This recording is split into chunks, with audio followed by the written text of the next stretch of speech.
You are now tuned in to the real news behind the news, bringing truth to light and exposing the deception behind the mainstream media while matching headlines with the prophecy of the scriptures. Hey y'all, how y'all doing? This your boy Rob Thomas Jr. and this is the real news behind the news. Hey, good afternoon everybody, how y'all doing? Y'all know who this is. This your boy, Rob Thomas Jr., and this is the real news behind the news. Today is Thursday, March 9th, 2023, and I got my big brother Pastor with me.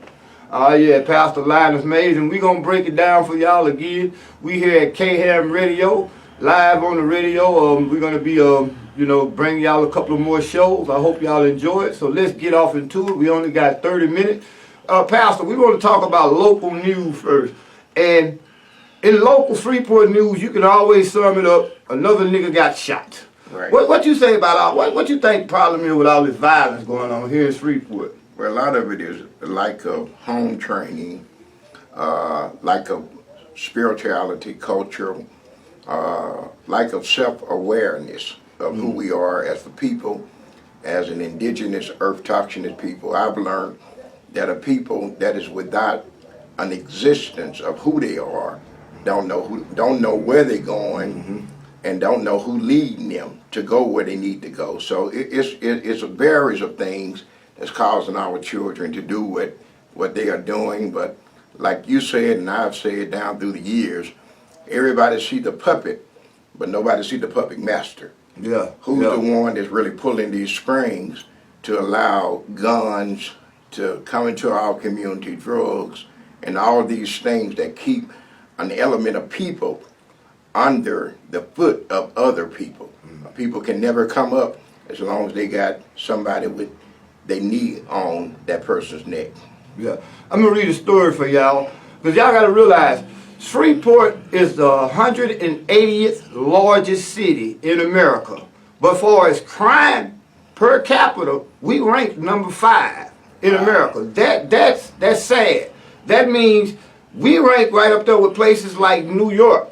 And again, we got less than 180,000 people here. But imagine, Pastor, if we had 1 million people here. Wow. Now everybody talking about we need to create more laws on the book. But guess what? A person can only get arrested for that law after he violated. We need to come up with some proactive, y'all give me a second, something proactive. Now here's the mayor of Shreveport, Uncle Tom Arsenault, and he's talking about his efforts to reduce crime. I'm gonna read this for y'all real fast. Okay. Uncle Tom Arsenault say that we got 16 homicides. We just had somebody actually got arrested, a young male and a young female, for the most recent murder. I don't think it was most recent, but they killed somebody at the skating rink last night. The other week. Let me read this.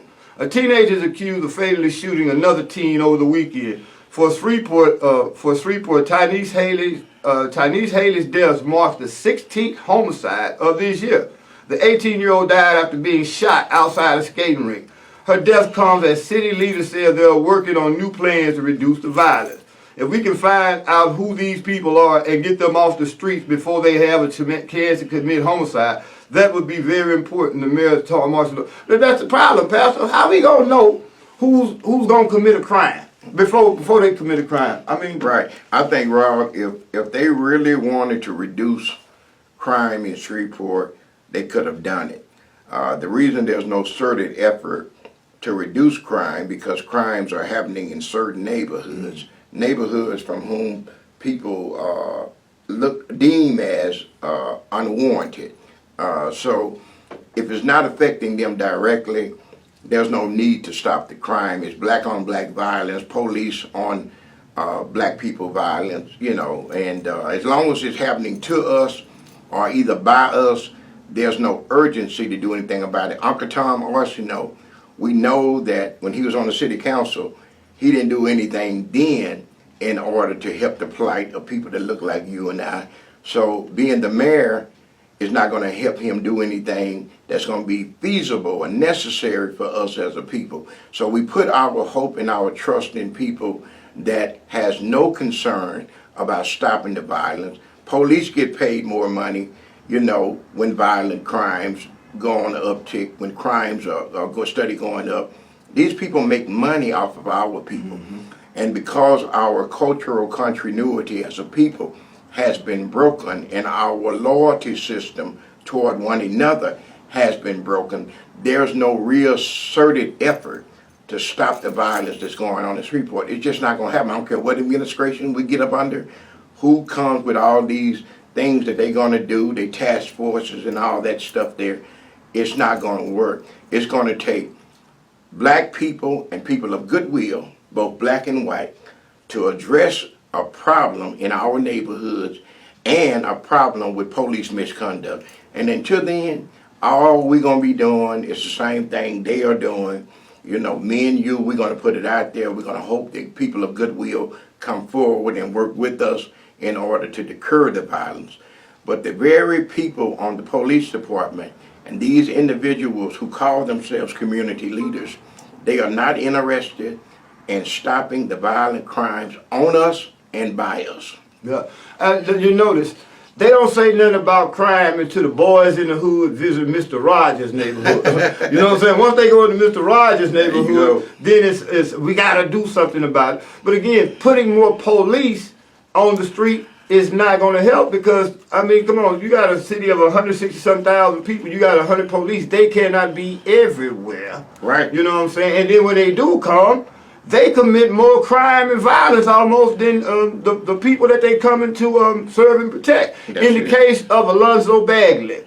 Now here we are in Shreveport. We done had, Pastor, how many black men have been murdered by the police? I like to say murdered because to me these were flat out obvious murders. It seems like the DA will hide behind the coroner's recommendation or the coroner's finding, but we know how easy it is for them to falsify reports. Now, in the case of Alonzo Bagley, here it is, you have his wife, who was responsible, in my opinion, for his death when she called the police frivolously, fraudulently, which led to him, of course, we all know he jumps over the balcony, he starts running.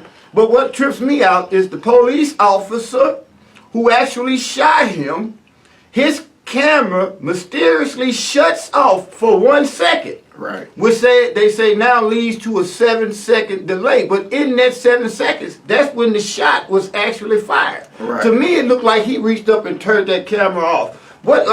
Is there any way, Pastor, that you think we might can come together as a city, a black community, or a community period, not just black community, but if you want to see justice, shouldn't we be trying to get those charges upgraded? Because right now, the white police officer is facing negligent homicide, which means the most time they can get him is 5 years. Right. Most likely, he can get probation, which is what they're going to do. But we know this man, because they said we getting him negligent homicide because he didn't have any extreme circumstance. Yes, he did. This man was on. This man beat 3-4 people up, and he had numerous complaints against him.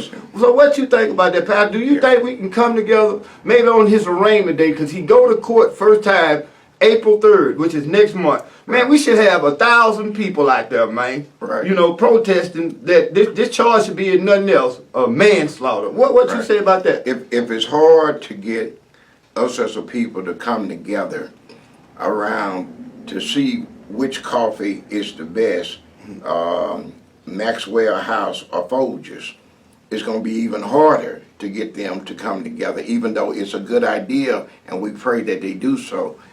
If we can't sit in the room and see the same thing and come up with the same outcome that we need to do something, then the system that created this is not going to do anything about it. The DA, who is James Stewart, and the police chief, Wayne Smith, and all of the rest of these individuals that works for a system of government that allows these individual things to happen. No one man can do it on his own. We realize that. I know that the DA have in the past did a lot of good things, but he's fighting a system that was systematically set up to do what it's doing to us as an indigenous people. So when you got that kind of system in place, who paying your check, who's signing these checks, all these people are getting checks out of the same pool of money. So you can't look for the people that oppress you to turn around and fight for your liberation. Yeah. Let me read a couple of these comments. My big brother Fred Ellis, what's going on, Fred? Fred say, we have been programmed for violence against each other.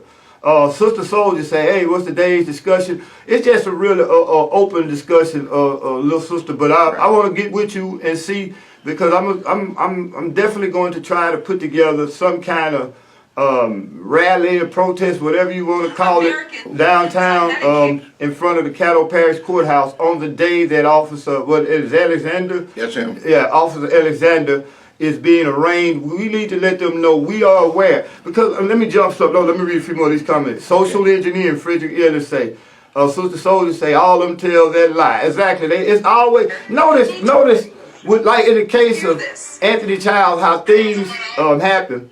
They said in the case of Anthony Childs, he was running from the police, turns around, get into a shootout with the police, and then in the middle of that shootout, turns his pistol on his chest, on himself, and shoot himself in the chest. Right. Like when Ben Raymond, y'all remember the police chief Ben Raymond, when he shot somebody, he was supposed to be in a shootout with somebody, and that guy shoots himself in the head. Right. So they got a consistent pattern of consistent lies that they tell us, and we fall for it every time.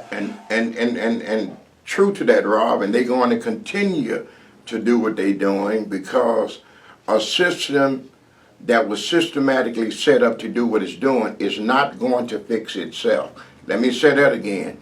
A system that is systematically set up to do what it's doing is not going to fix itself on its own, because in the system eyes, it is working the way it's supposed to work. The only reason why it's not working for us, because it's being done to us by this system and by us. So, you know, like you said, on Ben Raymond, I mean, he had a record. A lot of them got records.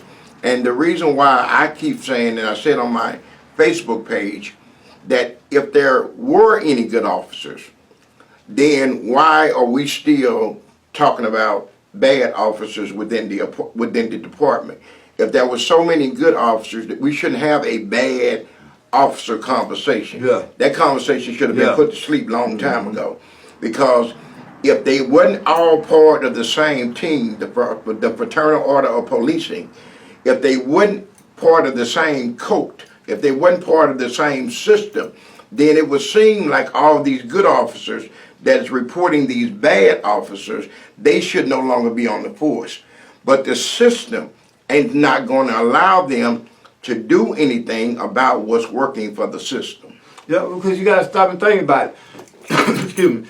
Do you really think Steve Prater want this crime to stop? No, because if we stop all crime right now, guess what happens? The jails will be empty, and he would not have, you know, making all this money that he made. So there is an incentive for them to allow the crime to continue. But let's go back to where this mentality starts home. Because that's like you just saying the good officers should tell on the bad officers. Right. Think about this. When we were kids, if me and my cousin and them went out and did something, and our grandparents or even the neighbors up the street found out, they gonna whoop everybody, and the one that didn't do nothing gonna say, well, why are you whooping me? You say, because you was with him and you didn't say nothing. That's it. You know what I'm saying? So if there's good officers, what? The good officers are scared of the bad ones, or the bad ones bullying them? That's it. That's it. I mean, but it just is you saying it right there, Rob.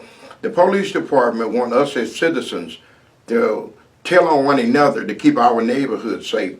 Well, my question to them is, why don't you tell on each other in order to keep the department safe? Keep the whole city safe. Keep the whole city safe. Yeah. Just like you're saying, Rob, to keep the whole city safe.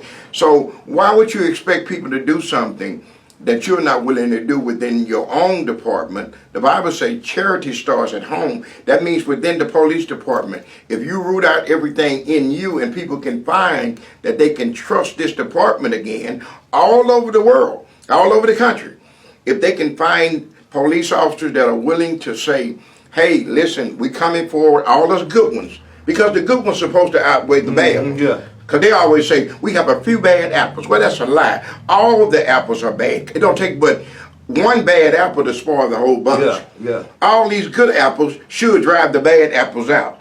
But instead of that happening, since they all are part of the same system, they said, well, we're going to be as rotten as the ones that we know rotten in order to protect the rottenness that's within the department. Yeah. So that's what they do. It's like, it's crazy. And then you go like Frederick said, Frederick also said that a city shall have an obligation. No, this was another comment. He said, just by looking within the impoverished, poorly educated, resource neglected communities that we strategically formed and maintained in that status. It's like they say the crab in the bucket mentality. First of all, I don't believe that because crabs do not belong in a bucket. That's not their natural habitat. Right. So we see that in the black community. They put us in these, like Freddie said, impoverished neighborhoods. That's right. They keep us economically deprived. They keep us educationally deficient. There's no resources. So you're putting men and women in a box with each other where they got to fight and kill and steal from each other.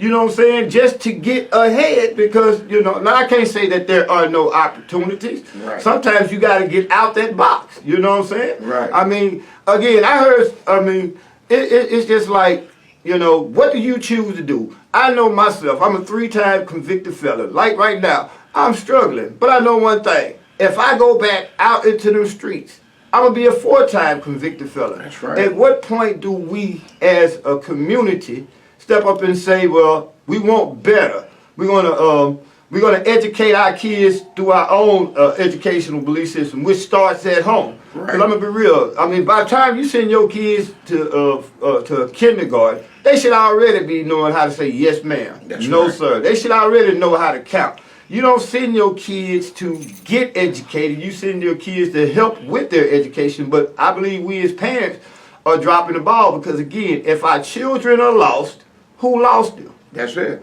Who lost them if they lost, pal? You are exactly right. And then another problem we have, Big Rob, is that it is sad that in this day and time, in the climate we're living in, that we think that educating our children will fix them. Well, here's something that we need to do at home. We need to teach them basic human values. If you don't want to do unto others, as you should have them do unto the police department, don't have to be trained for that. Neither do our children have to be trained to do that. We need to teach them to do that. If you don't want nobody doing it to you, don't you do it to nobody. That's a basic human principle. If I don't want it done to me, I'm not going to do it to you. So it don't take a lot of money to do that. It just takes parents who care enough about their children. It takes a department that cares enough about its citizens and about itself to say, I don't want this done to me, so I'm not going to inflict undue harm on somebody when I don't want it done to me. It's just that simple. Crime will stop today if people will apply those basic principles. I'm not going to beat somebody's head in because I don't want nobody to beat my daughter's head in. When they go home, they ain't beating their wife's head in. Well, let me take that back. Some of them might be. But they ain't beating their children's head in. Or they ain't beating everybody's head in. They ain't beating mama's head in. So it's a fact that if you're not doing it in other places, why do you only do it when you come into the African American neighborhood? If you ain't going, when you get off work, if you ain't going with your uniform on beating your mama, you ain't beating your daddy, you ain't beating your sister, you don't have a pattern of behavior of beating people. So why is it only when you get on the streets of Shreveport and throughout this country you feel it necessary to do? Well, let me answer that first. The reason why they feel it necessary to do, because the police department, who's the new Ku Klux Klan, the new Klan says, we have always been dog sickers and slave catchers. Dog sickers and slave catchers. Anything these slaves do out of order, we're going to stick our dogs on them. We're gonna validate our excuse on stop resisting, turn over, all our commands. Show your hands. All those things are what I call cover-ups. It gives the police the cover-up while he's doing the crime. You know, and they are used to this now, Rob. They all that stop resisting. Where one hand behind your back, you're on your side, and the police got your other hand. You can't flip your body to where you can lay down flat, because one hand is under you and the other hand is behind you. It's not possible to flip on your back. All these are dog whistles, commands in order to cover the abuse. And they're going to continue this stuff until we just say exactly what you're saying, Pastor. Think about this. If I'm on my stomach, one of y'all got a knee on my neck. Right. My first instinct is going to be to try to breathe. Right. I'm not trying to comply because right now, man, I'm being choked to death. I can't breathe. So I'm not saying that that's a justification, but that's a normal human response, man. It's 5 of y'all. Right. I can't put my hand behind my back, man, because I can't breathe. And it's just, they have, like right now, a lot of people don't believe. The police, they're trained, if a suspect is fleeing or in a situation where guns are drawn, they're trained to shoot you in the middle of your chest. Whatever happened to shooting below the waist to incapacitate a person. So a lot of that is on the training. But again, let's go back to home training. Because we can't put all the problems off on the police, because the police only come after two Negroes and got into it or after a crime is committed. So what is going on in these homes? I haven't been real. We like to talk about white supremacy, but today we don't understand how white supremacy acts. You know how it's going on, how it's affecting us today in the most obvious way? It's through your music and through your television. That's right. Think about this. We're getting ready to end this video. All right, think about this. Black people in America, that's not including the black Africans that come here, because they still have their culture. Right. When we were bought, our people were bought here as slaves, or the people who were already here. The first thing they did was take away our culture. They took away our identity. Now they have given us this gangster culture. When you look at your music, think about it. All your #1 hit songs are rappers talking about kill, kill, kill. You know what I'm saying? Have sex with 37 women, smoke 12 blunts, sell 27 pounds of dope, all before 9 a.m. Then when you look at television, everything that they give us on television is promoting the alternative lifestyle or either selling drugs. So you cannot convince me that these things do not play upon a person's spirit, because the eyes and the ears are pretty much the gateway to the soul. Your spirit is being corrupted and bewitched by the entertainment, whereas now you got a generation of 30-year-old grandmothers. I call them the 32-year-old grandmother. Yeah, the 30-some-year-old grandmother, where she didn't have a child at 13, and she's now 26, and her 13-year-old is now pregnant. So she's 36 with a grandchild. You know, I'm not saying nothing wrong, but this is what's happening. So now you have a bunch of children who don't know about growing up, because they, now are thrust into parenthood, and it's contributed to a generational, like what the Bible calls a generational curse. It's a cycle. What you think, Pastor? Well, we're suffering from post-traumatic slave syndrome. Post-traumatic slave syndrome. And because it been passed down, and we wasn't taken, we were stolen from our homeland and brought into this country. America would never ever accept you as being a human being. You have been chattel property. You have been everything under the sun but a human. So when you got a culture that says that you are non-human, because they ain't treat nobody else like this. They only treat the African here in America like this because they consider him still as chattel property. Even though the 13th Amendment kicked in and the 14th Amendment, none of that means nothing to people that was brought over as cargo. America still looks at you as if you were cargo, and that you still is cargo. They know that you have no cultural continuity with Africa, and that's the reason why they do the slave the way they do the slave, because if you was a free man and you had connections with your homeland, then you will be able to bring crimes against the United States for human rights violations. They don't, that's why anybody else that come in this country has what's called dual citizenship. They still have citizenship with their other home country and America. And America would not pull this crap on no other race, but the slave that they stole out of Africa and brought into the United States of America. That's why they do not look at you. You just said the key word, Rob. They dehumanize us. So you wouldn't do a human being, shoot him 17 times in the back.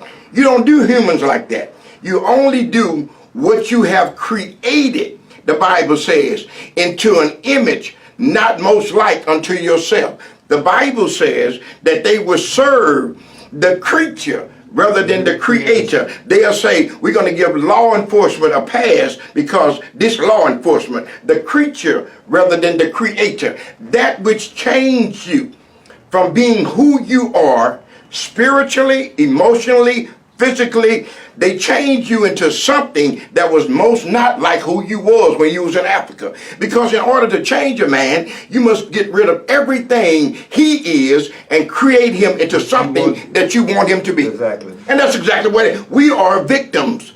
We never got any kind of psychological evaluations. Other people that go overseas and fight in a war, they come back with post-traumatic stress syndrome. Their whole family has to be treated. Well, we've been in the belly of this beast from the time they first went into Africa in 1776 is when they first entered into Africa. Not in 1492 when Christopher Columbus went in there, but we talking about before then. Everybody has preyed on us as an African people. We gave the Jews they first, we gave them their second liberation. So we have done everything necessary for every other people, but now because we have been victimized over and over and over again by all different races, we are a product of victimization. We are a product of what they have created, and they know this, and that's why we are turning on each other like raving dogs. We can't get set down at the table like me and you do. Martin called it the table of brotherhood. But you got to have real brothers to sit at that table. You got to be able to speak truth to power. And this is what's not happening, Rob. That's why our condition remains the same. And then we're brainwashed.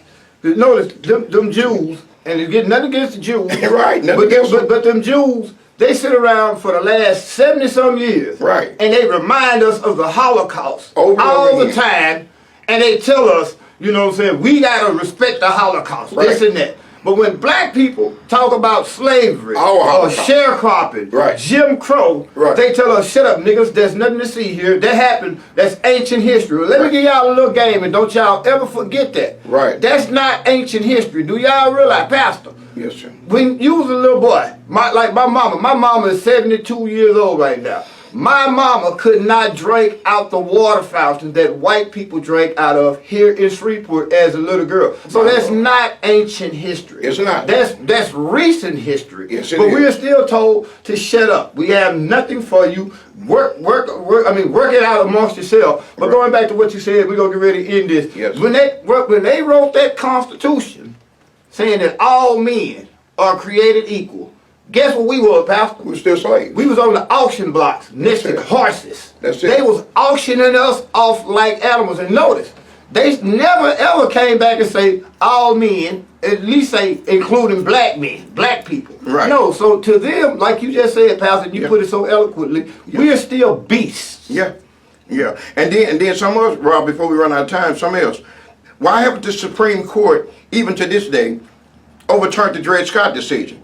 The Dred Scott was a free man, first of all, that was taken into slavery. Why haven't they overturned it? They'll holler about the 13th Amendment. The 13th Amendment did not overturn the Dred. The Supreme Court implemented that. And it should take the Supreme Court to come back in and say these decisions that was made by our counterparts were inhumane. But if you question them and ask them, why don't you all abolish those rulings, they're going to send you to the 13th Amendment. And the 13th Amendment say if you go to jail, you become slave all over again.